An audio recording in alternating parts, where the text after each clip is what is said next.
At the end of week 13, I found myself slightly overwhelmed. I had taken some steps to make the management of my day-to-day life easier, and I talked myself down off the ledge of wanting to just give up the creative life, find a job flipping burgers, and spend my free time falling down YouTube rabbit holes. But things were still in a state of flux. I wasn't feeling that immediate existential dread I had been, but I also wasn't feeling happy-go-lucky and carefree.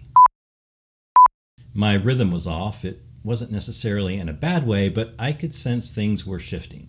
As week 13 slipped away and week 14 started, I had a lot of things on my plate. I decided to really shake things up. I made the decision to blow up my entire workspace.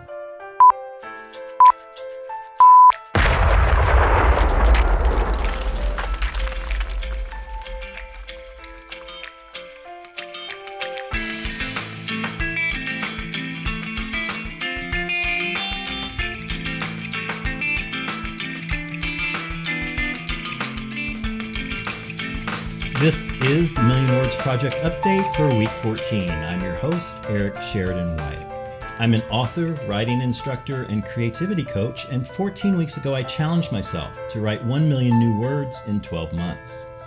Each week I give an update on my progress and share some of the things I've been learning, and often relearning, about the ups and downs of my creative life. I share these things in the hopes that someone out there will find a little bit of inspiration, encouragement, or knowledge to help propel them towards their own big idea, creative endeavors. If you've watched my videos before, welcome back. I hope that means you found something valuable buried in my ramblings. If you're new here, be sure to check out the show notes to get more information about me, my books, and the Million Words Project. In either case, if you find this content helpful, please consider subscribing, commenting, or otherwise interacting. It really helps keep me encouraged to know you're out there. Enough with all this preamble. Let's get on with this week's update. Week 13 was a bit of a squeaker. I came in just 601 words ahead of the minimum weekly pace. The words were spread out relatively evenly across 4 of the 5 categories I keep track of throughout the week. From left to right, I had another solid journaling week, partly because I was still wrestling with the existential dread I discussed in the recap of week 13, and partly because of some of the steps I was taking to mitigate that feeling here in week 14. Nonfiction was back up to a more reasonable level after a few weeks with a dip in numbers. And I finished the rough draft of a client project and spent the rest of the week revising and editing that project. As I've mentioned before, I only count new words written for the purposes of this Million Words Challenge. So the time spent revising and editing is not reflected in this data set. Well, there's a big old goose egg in the fiction category this week. I finished story 2 of the collection of stories I'm writing, and I took a mini vacation from that fictional world before starting story 3. And lastly, I've been trying to limit my life document work to between 5,000 and 7,000 words, and I did a pretty good job of that, hitting that target with 6,209 words. There was a lot of non-writing work going on this past week, which isn't reflected in these totals. But it did have a big impact on my creative business and personal life. So let's dive into that a little bit.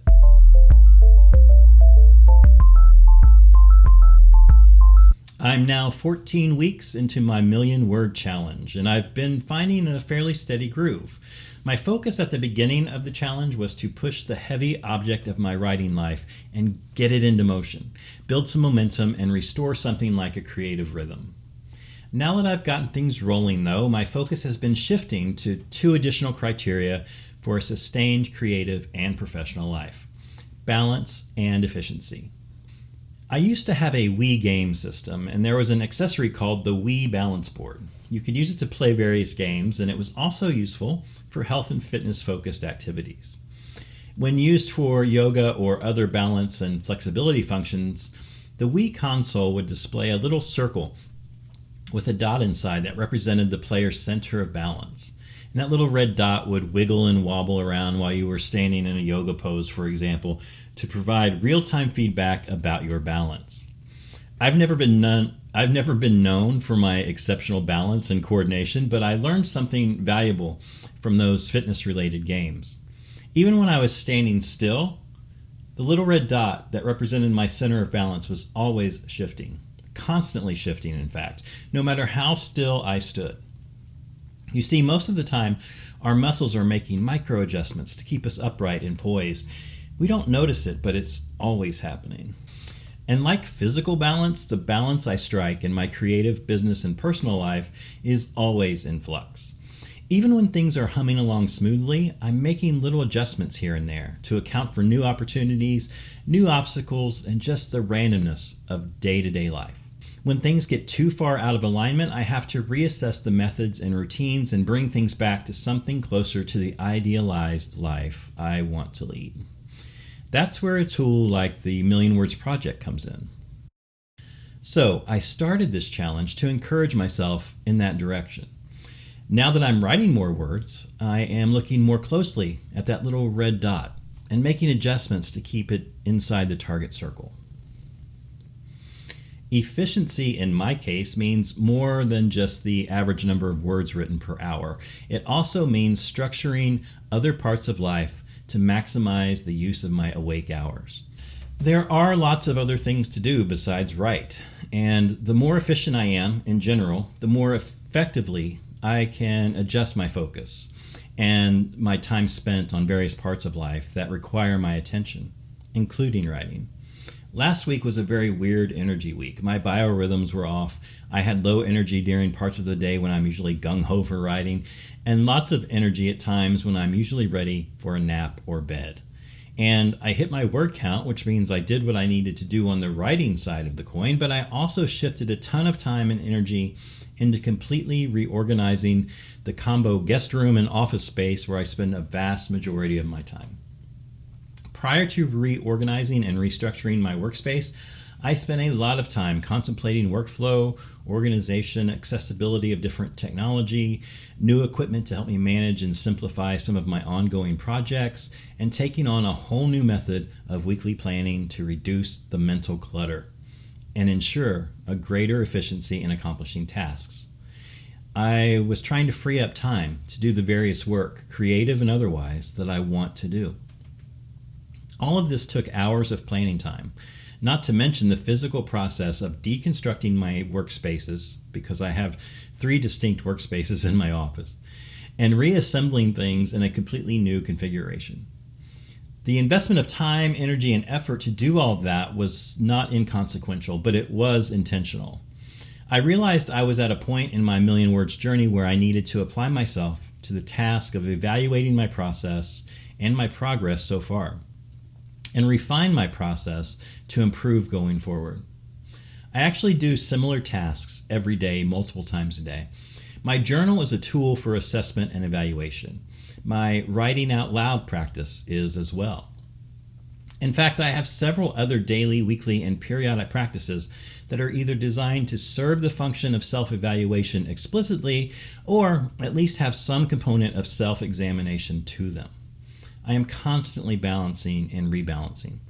True balance is, after all, nearly impossible. And even when achieved, it's only temporary. Something else is going to come at me and I'll have to reevaluate yet again. Thankfully, I've had a lot of practice at how to deal with the unexpected, and I've collected an ever-expanding toolbox of methods to help.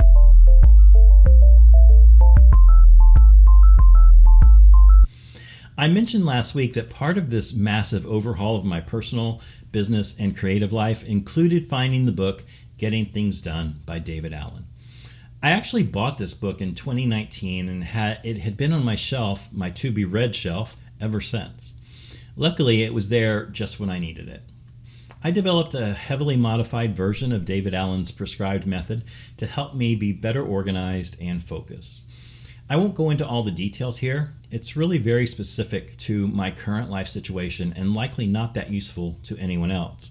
Though I would recommend reading the Getting Things Done book and evaluating if it might be a fit for you. I do want to share 2 brief quotes from David Allen, though. First, he said, "Everything you've told yourself you ought to do, your mind thinks you should do right now. If you saw the last episode, you'll remember that the white hot center of my moment of creative crisis was the feeling that I had too much to do and too little time to do it.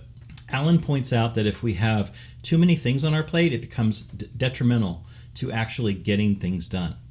His solution is to have a formal system for organizing and capturing all of those projects, big and small, and all of the tasks from the most menial to the most important. This system becomes a repository for everything that our minds consciously and subconsciously continue to ponder and constantly revisit as long as they are left undone, or what he calls open loop tasks or projects.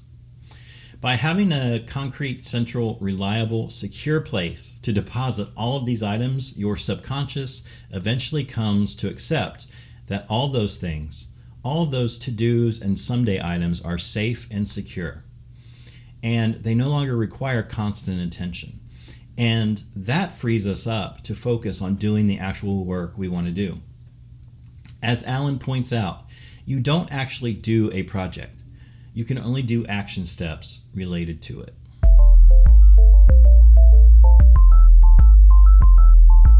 This week I blew up my workspace and shook up my entire workflow. After a period of self-evaluation and self-assessment, I came to the conclusion that I needed to add some new skills and processes to my routine. Inspired by David Allen's book, I designed a new method of preparing for my week and executing my plan. This new method helped me free up space to do the work I most wanted to do. Even though I spent a dozen extra hours this week in planning, reorganizing, and setting myself up to implement a new system, I still met my goals and completed my necessary tasks, all while hitting my word target.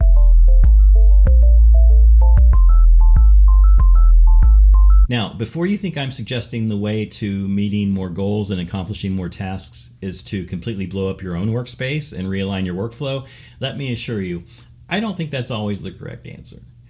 What I will suggest is that if you feel stuck or if you just feel like you could possibly be doing a little bit more, then the first step is a self-evaluation.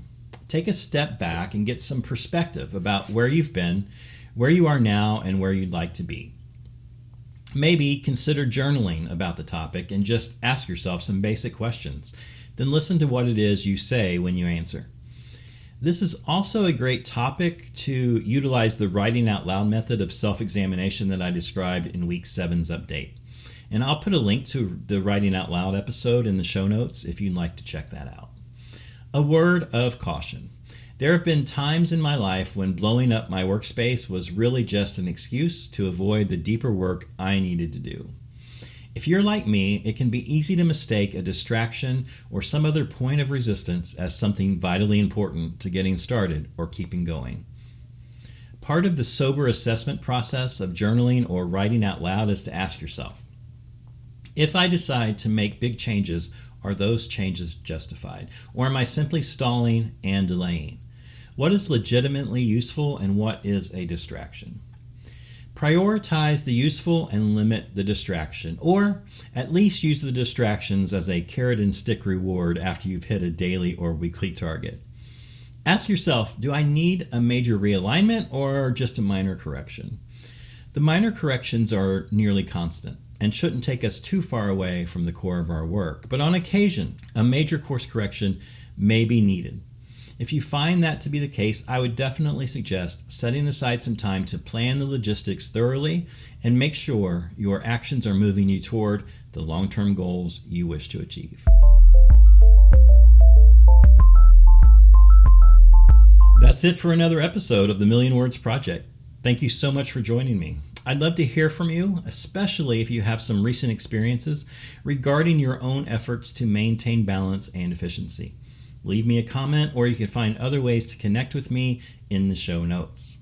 There are a number of links where you can find out more about me, my books, and this video project. And if you know someone who might find these videos helpful or interesting, I hope you'll send them a link and invite them to join us. Sharing, as they say, is caring. Until next week, remember that the motto of this video series is small steps lead to big results. Go out there and take a few more steps toward that big thing project you've always wanted to complete. Have an awesome week, and I'll see you again soon.